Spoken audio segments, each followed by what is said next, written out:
कहाँ से आए आप मेरा नाम लोग? शिवजी त्रिपाठी है। मैं प्रयागराज से आया हूँ। प्रयागराज से आए हैं। प्रयागराज से चल करके और गया धाम को जा रहे हैं हम लोग। ये जितनी भी भीड़ आप देख रहे हैं सब गया धाम को जाने वाली है। गया धाम। अभी प्रयागराज से पिंडदान करने के बाद अयोध्या धाम को जा रहे हैं पिंडदान करने, फिर काशी, फिर गया, फिर जगन्नाथपुरी का दर्शन करने के लिए हम लोग निकले हैं दर्शन करने के लिए। हैं। तो अभी कहाँ कहाँ का दर्शन हुआ आप? अभी हम लोगों का प्रयागराज, सिंगरवेरपुर, प्रयागराज जी। अब अयोध्या की तैयारी। अभी तो अयोध्या जा रहे हैं। हाँ, पहला दिन है। अयोध्या दर्शन करने के बाद फिर आगे काशी विश्वनाथ के लिए जाएंगे। काशी बाबा, हाँ, विश्वनाथ के लिए वहाँ पिंडदान होगा। पिंडदान होगा। हाँ, यानी अभी जो कहा जाए कि जो कहा जाता पितरपक्ष का महीना चल रहा है। हाँ, पितृपक्ष का महीना चल रहा है। उसी हेतु इसीलिए पिंडदान का कार्यक्रम मात्र मासिक पाक्षिक इसी में होता है। नवरात्र से पहले होता है। और अपने पितरों को लोग तारने के लिए, उनको स्वर्ग धाम पहुंचाने के लिए ही हम सब लोग इस कार्य में संलग्न हैं। जी जी। हमारे साथ और भी लोग हैं। जी दादाजी, क्या नाम है आपका? मुन्नूलाल पंडा। आप भी प्रयागराज से आए हैं? प्रयागराज तिरंगवेरपुर। तो अभी अयोध्या के लिए जा रहे हैं? हम लोग अयोध्या जा रहे हैं, पूरी टीम वहाँ पर जाकर के पिंडदान। आपकी हम देख रहे हैं पूरी टीम है, पूरी बस है आपकी। दिखाइए बस दिखाइए। ये बस जो है इन्हीं की बस है। इनके कितने लोग होंगे इस बस में जो आए हैं? 60 लोग। 60 लोग आए हुए हैं।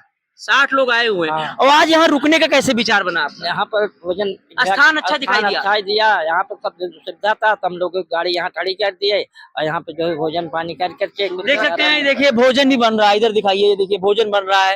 ये भोजन यहाँ पे भोजन बनने के बाद आप ग्रहण करेंगे भोजन को। इसके बाद आगे के लिए बाद हम लोग निकल जाएंगे अयोध्या। अयोध्या जाएंगे, वहाँ पर रुक करके सुबह पार वहीं पे पिंडदान, सरयू नए घाट पे पिंडदान करेंगे। पिंडदान करने के पश्चात हम लोग वापसी वाराणसी।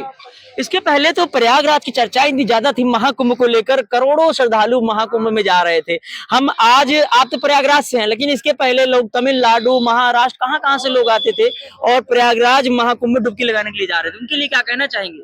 अरे वहाँ तीर्थराज भाई महाकुंभ लगा हुआ है, तो वहाँ सभी लोग वहाँ दर्शन कर, वहाँ स्नान करेंगे। वहाँ तीर्थों का राजा है, राजा है। लेकिन अब की बार कहा जा रहा था कि ऐसा जो है 144 साल बाद ऐसा मौका, तीर्थों का राजा है। और वहाँ पर वो गंगा स्नान के संगम का क्षेत्र जो है, गंगा और यमुना दोनों को एक साथ मिलन। जी जी। और उसमें से सरस्वती की लुप्त धारा जी का जो प्रवाहित होता है, इसलिए प्रयागराज का महत्व विशेष है।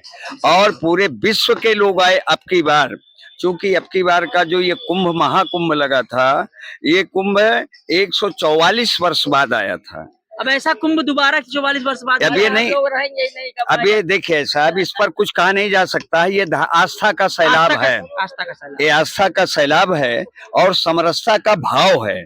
जिस प्रकार से लोगों ने अपने समरसता का भाव दे करके और वहां पर प्रस्तुत किया है, प्रदर्शन आया है और बड़े प्रेम से लोग गए हैं। और प्रयागराज वासी जितने हैं, उन लोगों ने जो उनको व्यवस्था दिया है, सरकार की जो बड़ी भव्य और दिव्य व्यवस्था रही है, आगे आने वाले समय में नहीं कहा जा सकता कि इससे और आगे जाएगा कि उतने पर रहेगा, क्योंकि 144 साल का कुंभ था ये। और कहा जा रहा था कि लगभग अनुमान लगाया गया 60 से 70 करोड़ श्रद्धालु आए और महाकुंभ में डुबकी लगाए। बिल्कुल सही बात है। मैं तो 40 करोड़ का अनुमान किया था सरकार ने।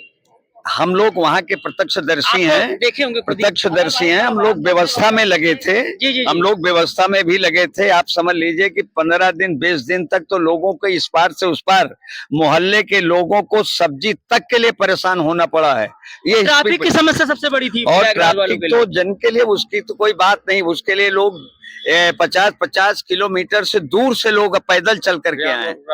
प्रयागराज में 50 किलोमीटर दूर नहीं, 60 किलोमीटर लोग दूर पैदल चल करके आए हैं। और वैसे ऐसी महिलाएं पैदल चल के आए कि जिनको अपने घर से कदम नहीं बढ़ाती हैं, वो पैदल चल करके आई हैं।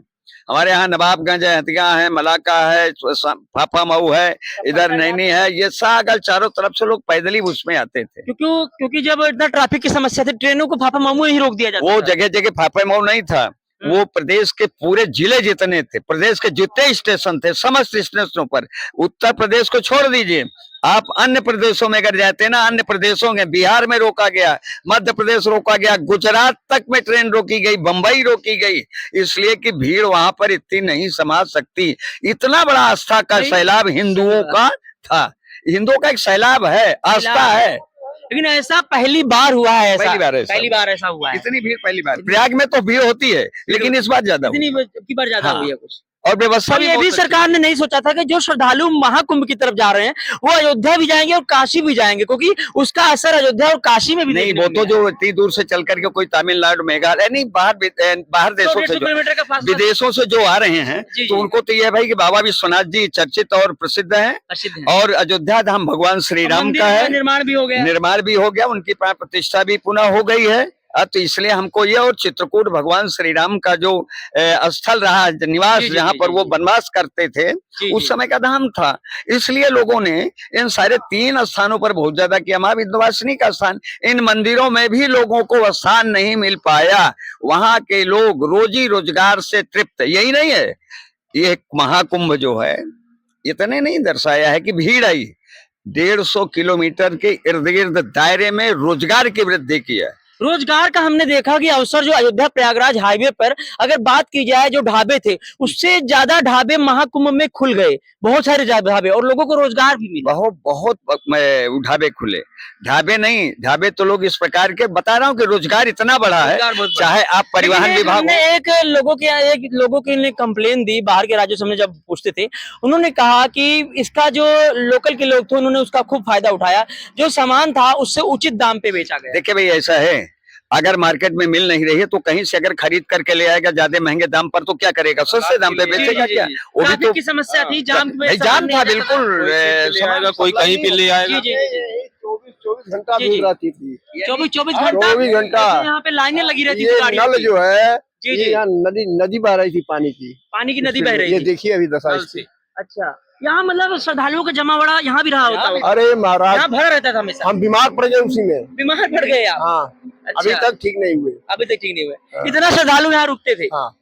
अच्छा, क्योंकि स्थल अच्छा है, स्थल तो अच्छा है क्योंकि देखने में भी सुंदर है। तो आप भी प्रयागराज से आए हैं? हाँ, हम भी जा रहे हैं प्रयागराज, अयोध्या? हाँ अयोध्या जा रहे हैं, और पिताजी के सहयोग में हम चले हैं। पिताजी के सहयोग में? हाँ, पिताजी थोड़ा सा पैर से चल नहीं पाते हैं, उनके सहयोग में उनके सहयोग में चले हैं। तो गया जा रहे हैं? हाँ, गया जा रहे हैं उनके साथ, और उनका सहयोग करेंगे, और पिंडदान पिताजी के द्वारा होगा। पिंडदान पिताजी के द्वारा होगा। आप हम स्वयं पिंडदान कर रहे हैं अपने पिताजी का। अपने पिताजी का पिंडदान कर रहे हैं? हाँ। नाम बता दीजिए। श्री महारानी दीन शुक्ल का हमारे पिताजी हैं, उनका।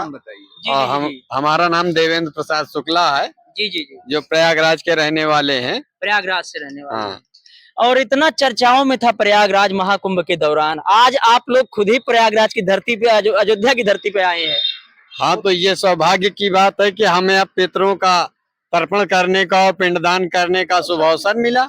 जी जी जी, शुभ अवसर मिला, और इसी बहाने आपको एक घूमने का भी मौका मिला है। कि घूमने का सवाल नहीं है, जी जी, प्रश्न है आस्था का। हमारी जो संस्कृति है ना, जी जी जी, संस्कृति की ये परिपाटी है कि अपने पितरों को उनके पुत्र लोग तर्पण करने के लिए जाते हैं। तो